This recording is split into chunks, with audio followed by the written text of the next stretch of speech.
There's a reason abandoned amusement parks make for such effective horror settings.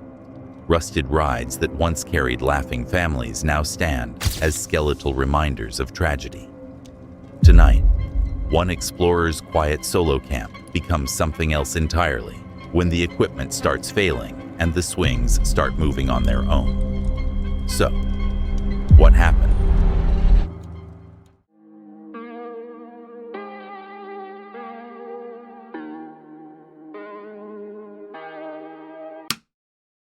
The first video tonight comes from Hammock Mountain, an outdoor adventure channel where Daniel explores remote locations and camps in places most people would drive past without a second glance. He's got a particular interest in historically eerie sites, the kind of spots where local legends don't stay local for long. The footage exists, so here we are. It's November 3rd, 2025, Mercer County, West Virginia.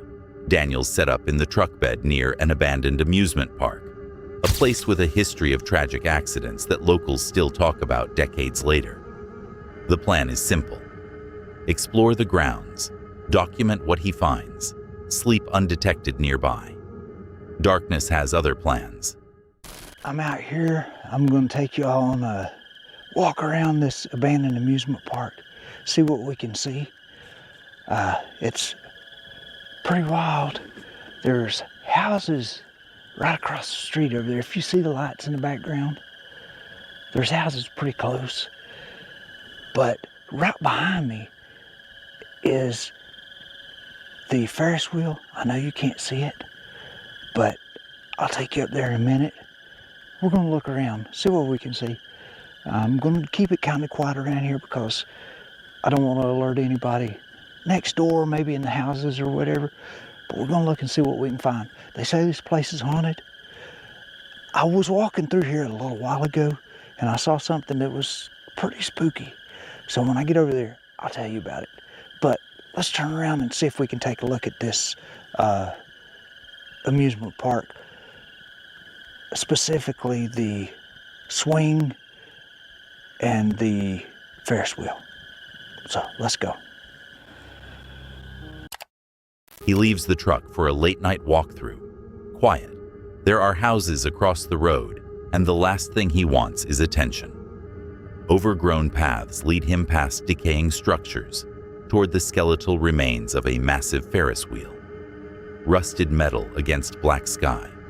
Vines climbing the support beams, like they're trying to pull the whole thing back into the ground. That was weird. Why did my light just go out? And then it came right back on.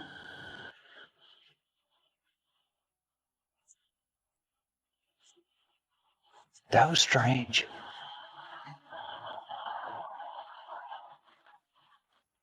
Don't quit now, light. Heading back from the settler grave marker, a heavy splash erupts from the lake directly behind him.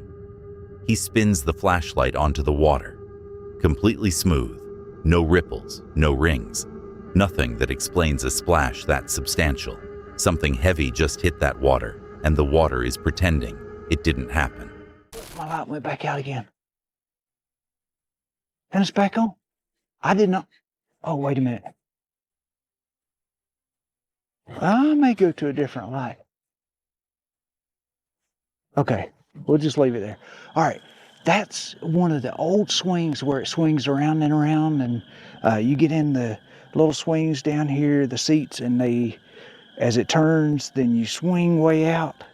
Well, what happened, the girl in the pink dress was swinging on this swing, and a Coca-Cola truck was in here delivering drinks and sodas to the concession stand. Approaching the rusted swing ride, site of one of the park's most talked about accidents, his flashlight fails a second time. 2 failures, both at locations tied to the same dark history. He's noticing the pattern now whether he wants to or not. Dead calm, zero wind, and one single object left on one specific seat starts swaying.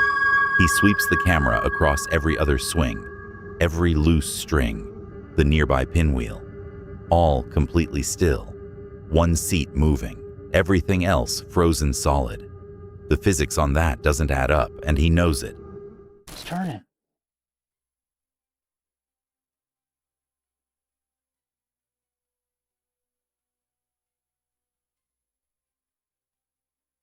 It wasn't even spinning a while ago. It was just sitting there swinging back and forth. Hello. I'm not getting any closer to that. I'm sorry. So it goes from swinging back and forth to spin. Oh, don't look at me. It looks like a little dog with a blanket.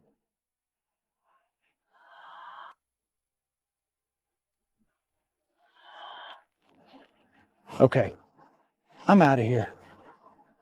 I'm going back to my hammock on the other side of the lake.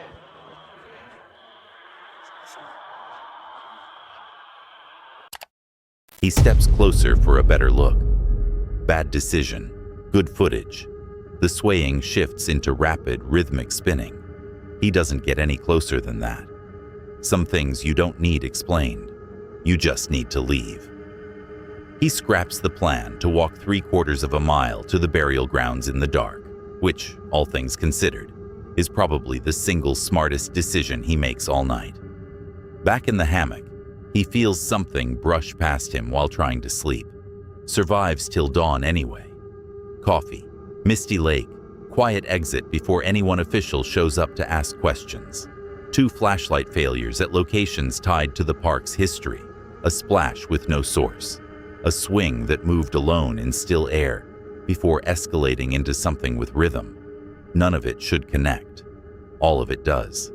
But honestly, that was way too close for comfort. A cluster of 5 interconnected rural cemeteries doesn't exactly scream peaceful night's sleep. Add in a crumbling stone structure. Locals whisper might be a dead house, plummeting temperatures, and the constant threat of being discovered. And you've got a recipe for zero rest. You need to see what happened next. The second video tonight comes from Random Adventures 2.0, a channel where Tony tests survival gear by camping in places most people actively avoid. Cemeteries, abandoned structures, forgotten woodlands. His whole brand is staying undetected while documenting the psychological toll of isolation in spooky environments. He made it out with the footage. It's October 17th, 2025, Ohio. Go look in the window. So the door, like I said in that video, is a metal door, and it is actually welded. Here's the window. So when I looked in here, originally I thought it was like a mausoleum or something, but it's not. And I couldn't see in here good enough. But what is that? Buckets and an old wooden ladder. There's a colander on the side. Dense woods flanked by the cemetery cluster. Through the fog, a mysterious stone structure perched on a mound. Darkness closing in, wind picking up, Tony racing to find a spot before anyone passing by gets a clear look at him. A figure in a black hoodie sprints directly through the cemetery grounds. Tony freezes completely, heart stopping, certain this person is either fleeing something or actively hunting for him. Beat passes.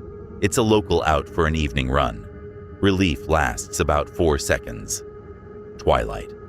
A second figure. This one walking a dog dangerously close to his position, the animal darting back and forth along the tree line like it's already caught a scent.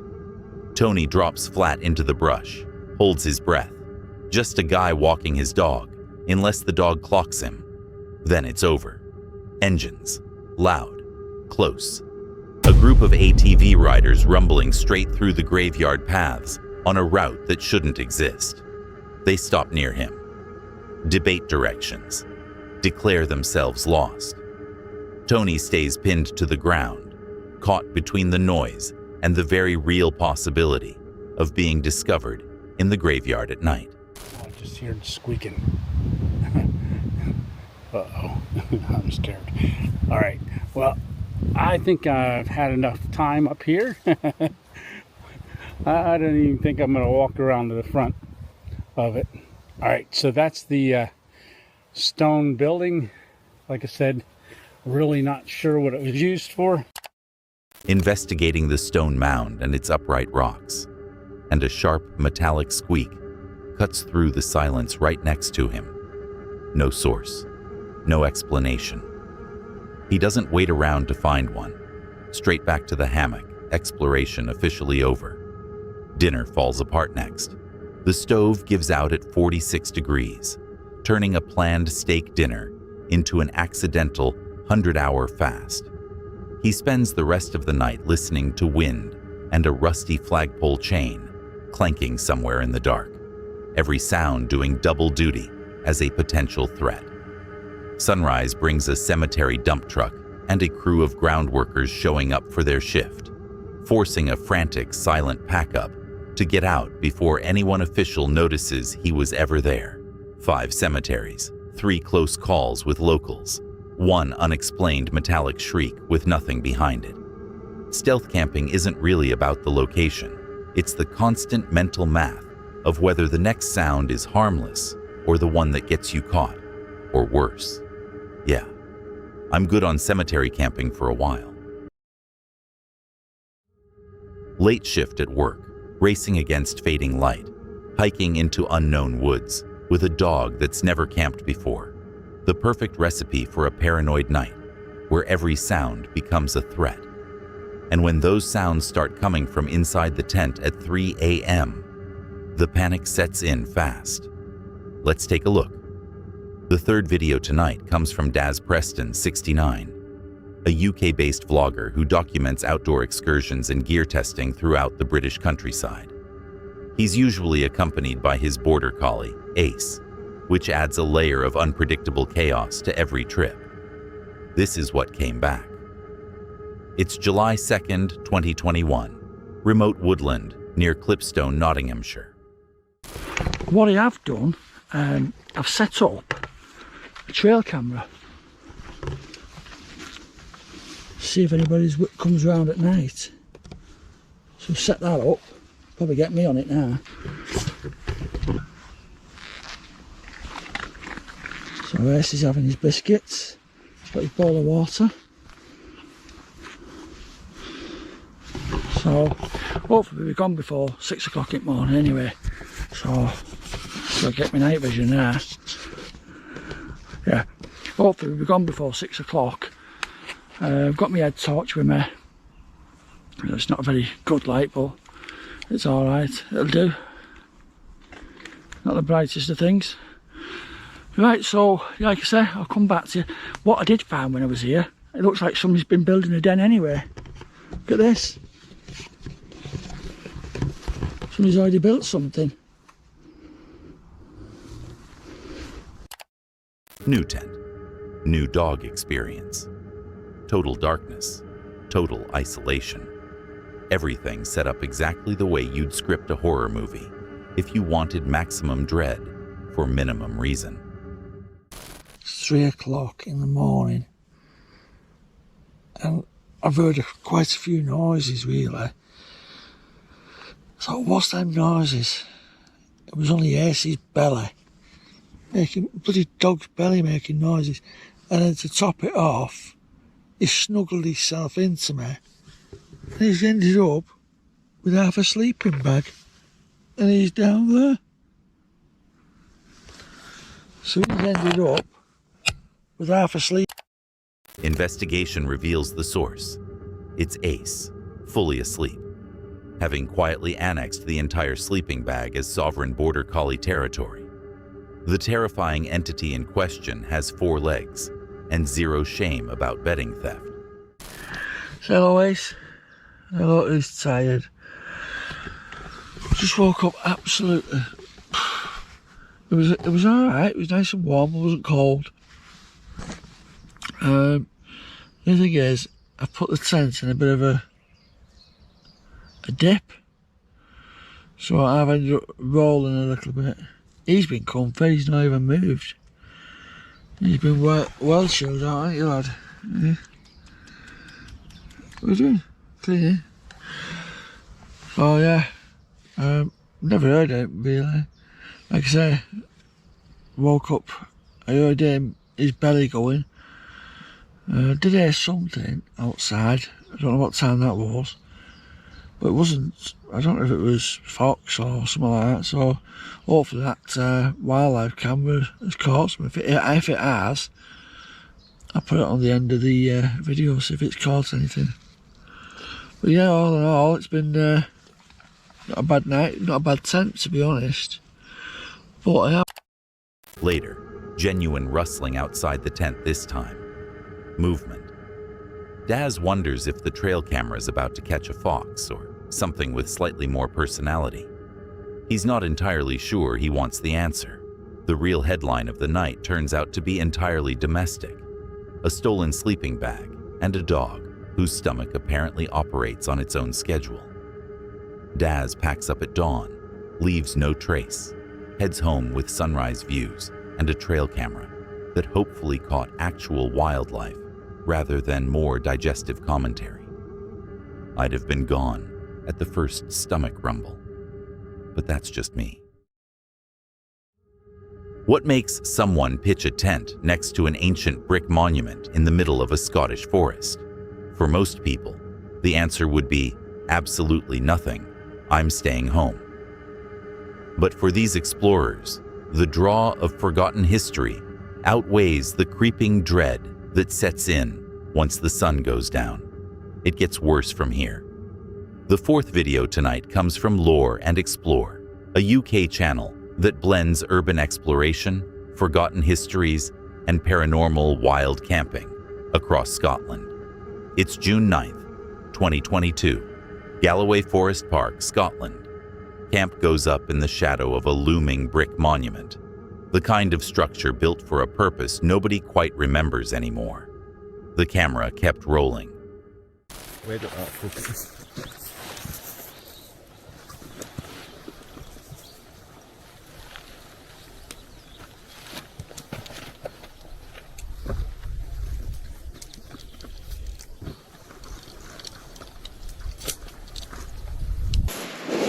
As we go up, there's the roof with it. There's the place.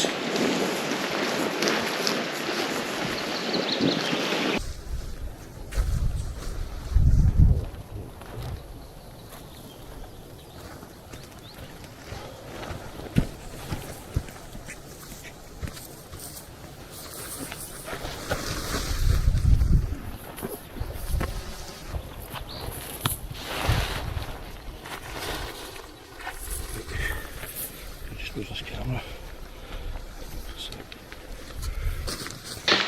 Right, so we just get our tents up just now, more or less. The ground's very hard, so we've managed to get the guy lines attached to the pegs and kind of hammer it in with stones. That's the best we can do at the minute. But I see some perfect spot. Look at that. So you can see the tents here. Kev's Euro hike, and I've got my trusty Vango Nevis set up. Camp's barely set up before the silence drops. Heavy, complete, broken only by distant rustles nobody can place. The monument sits behind them.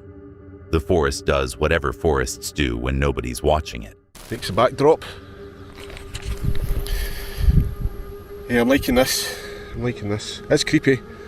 As long as we don't hear kind of chanting through the night or some kind of witchcraft kind of sacrifice going on, I think we'll be okay. Never know.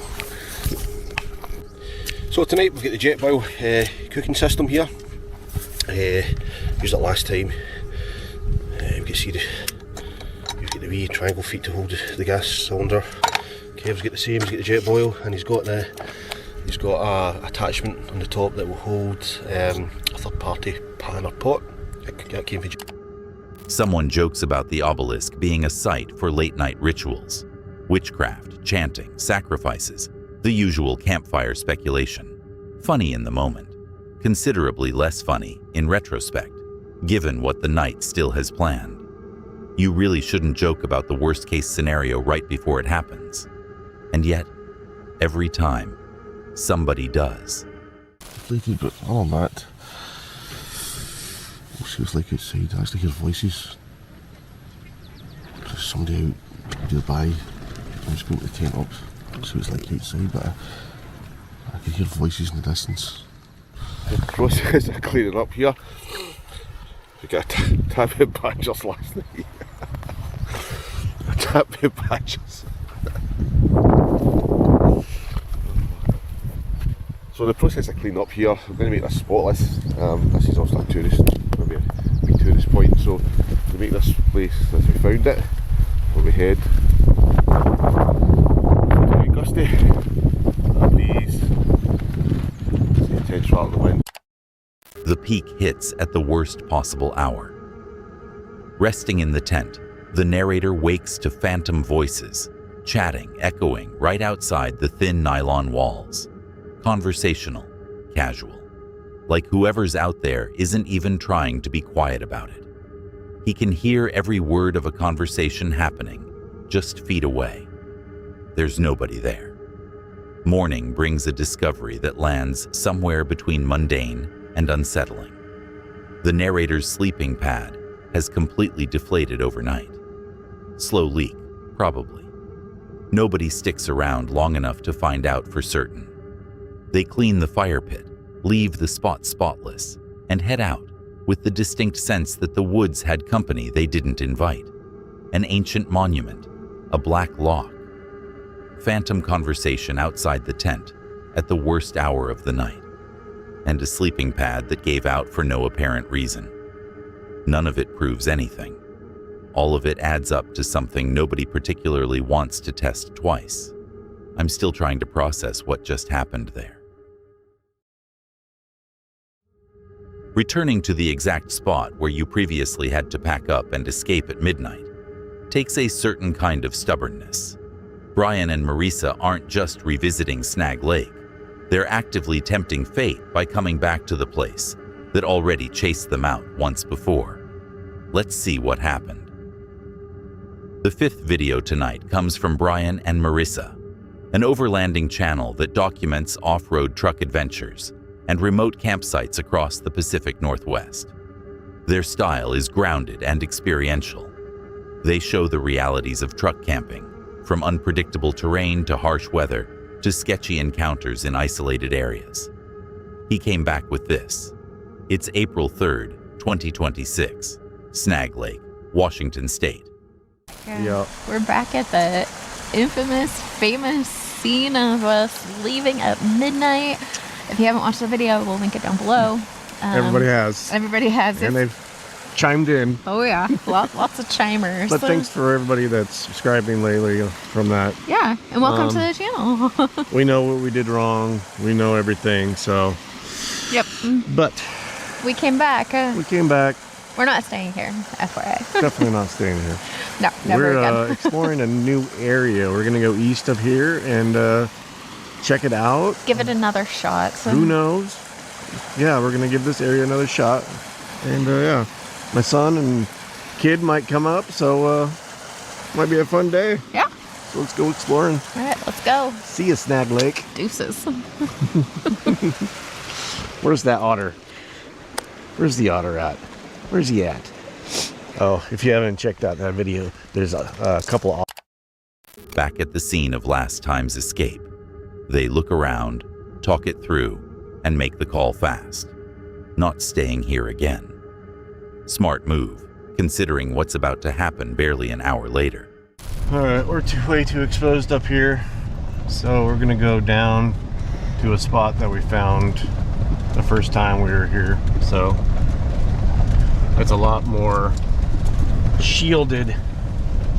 Cause it's gonna get cold tonight. Yep, it's gonna be in the 20s, probably up here.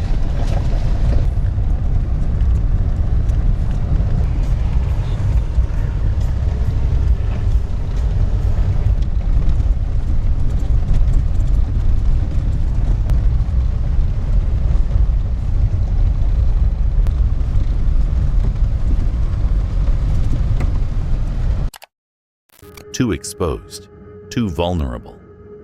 They abandon the rock pit and retreat to a lower, heavily shielded spot they remember from a previous trip. Better cover from both wind and prying eyes. Brian's son, Kyle, and his girlfriend's son, Logan, show up shortly after, and suddenly safety in numbers does exactly what it's supposed to do. Tension drops considerably.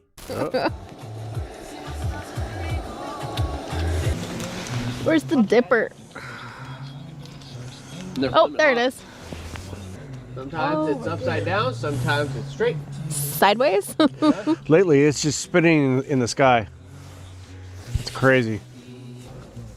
Ooh, look at that satellite. That one's pretty close over there. Oh, yeah, I see it. It's going this way towards the... Yeah. You see it? Have you seen the pickle de gallo? It's like pickle salsa. What? We saw it yesterday when we were at a grocery store in Ridgefield. All right, final product. A little crispy on the edges, but How's the bottom? I don't know. It was a little soft in the middle, so I'm giving it a couple minutes to just like sit. Okay. So, all right, brownies are done and turned out so good. The edge is a little crispy. Then the video ends on something nobody expected. Screen cuts to black, and a glitch starts looping earlier audio. Fragments like, "What? See you? What? What?" Beer's all gone. Repeating, disjointed, stacking on top of itself in a way that feels considerably less like a technical error the longer it goes on. Then it cuts out completely. The aggressive vehicle intrusion justified every bit of their earlier caution. The relocation worked. Family showed up. I genuinely don't know what to make of that audio loop at the end. Solo camping is supposed to be peaceful. Just you, the woods, and the quiet. But when you're completely alone in the dark without music or distraction, your mind starts working against you. Every sound becomes a threat. Every shadow becomes something watching. And sometimes, the thing you were afraid of actually shows up. Let's get into it. The sixth and final video tonight comes from Wanab Camping, a UK-based outdoor vlog that documents raw, authentic wild camping and backpacking adventures. No filters, no exaggeration, just the reality of isolation in the wilderness. It's October 14th, 2023. Elevated Woodland Clearing, United Kingdom. Can you hear something in the bush? There's so many families when I was getting dropped in everywhere. But the wood I've come in to get to here is a hill flipping out. That's what I call out of breath. Oh, it was all by the time I got to the top. Yeah, and then I found the clearing, and I thought, even though I can hear them, I don't think they'd be coming up here. I can't believe how open this is. Surveying the open clearing, faint voices carry over from a distance. Anxiety spikes instantly. He's internally begging strangers to stay exactly where they are and leave him to it. The fear of being discovered starts early and doesn't really let up. So it's on light then. Freaking myself out because there's so many voices still. Dogs still, people still, from in the distance. But I went down there and it was, yeah, it's my camera. I went down there and it was this massive, like, wooded hill. Goes down, I can't see how far it goes down, but I can hear it from here. There's a river down there and it's like, it's just a sound travelling out here, making me think it's closer, but it must be. No music, no distraction, just silence and his own thoughts, which turns out to be the real enemy. He admits it straight to camera. Being completely alone out here makes your own mind start working against you, turning ordinary sounds like a snapping branch into something considerably worse. The fear starts manufacturing itself. staring at the entrance down there. So I guess it's kind of comforting that I can't see it anymore. Even though I've been down there and no, there's no possible way. Like, you could just tell, like, only people like me would come up here. It's a freaking hike up this hill. But still, just because there's entrances, yeah, especially one right behind me here, makes you think stupid things. Come on.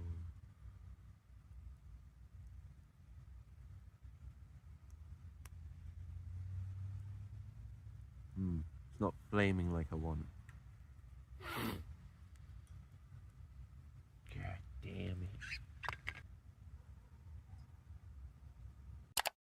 Dying embers, preparing to retreat into the tent. He describes butterflies and a fluttering heart that have been with him since the day before. The kind of physical anxiety response that makes staying calm genuinely difficult once your mind starts auditioning worst-case scenarios. It's about 20 to 8. Oh my lord. I had a restless sleep. Because right after I said good night to you, like 20 minutes later, just falling asleep, and this group of people arrived with torches out of nowhere. Came upon me, and I heard them be like, "Oh, someone else is here," and one, you know, someone else was like, "Oh, this is our spot." Cheers, guys. Fear and guilt for the night. Fear and guilt. Did they disappear into the distance quickly as they came? No. I could hear them over there, loud, and oh, it woke me up. Every time I thought I couldn't hear them anymore,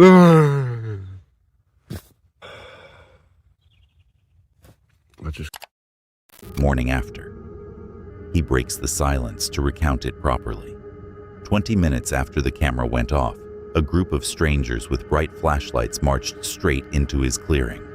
One spots the tent, announces with zero hesitation, "Oh, this is our spot." Sets up camp right next to him, starts drinking. He lies awake listening to it all happen, feet away. By dawn, they're gone, vanished back into the dark, leaving nothing behind but littered beer cans and fire pits that definitely weren't supposed to be there. 15th camp completed, zero sleep obtained. The psychological terror turned out to be the warm-up act. You couldn't pay me to camp there after that encounter. That's it for tonight. If you watched all the way to the end, you're either very brave or you made some questionable life choices. Either way, like and subscribe, hit the bell, and click one of the videos on screen. I'll be back soon with more reasons to stay indoors. See you then. And if you made it this far, there was a hidden word somewhere in tonight's video. Drop it in the comments if you caught it.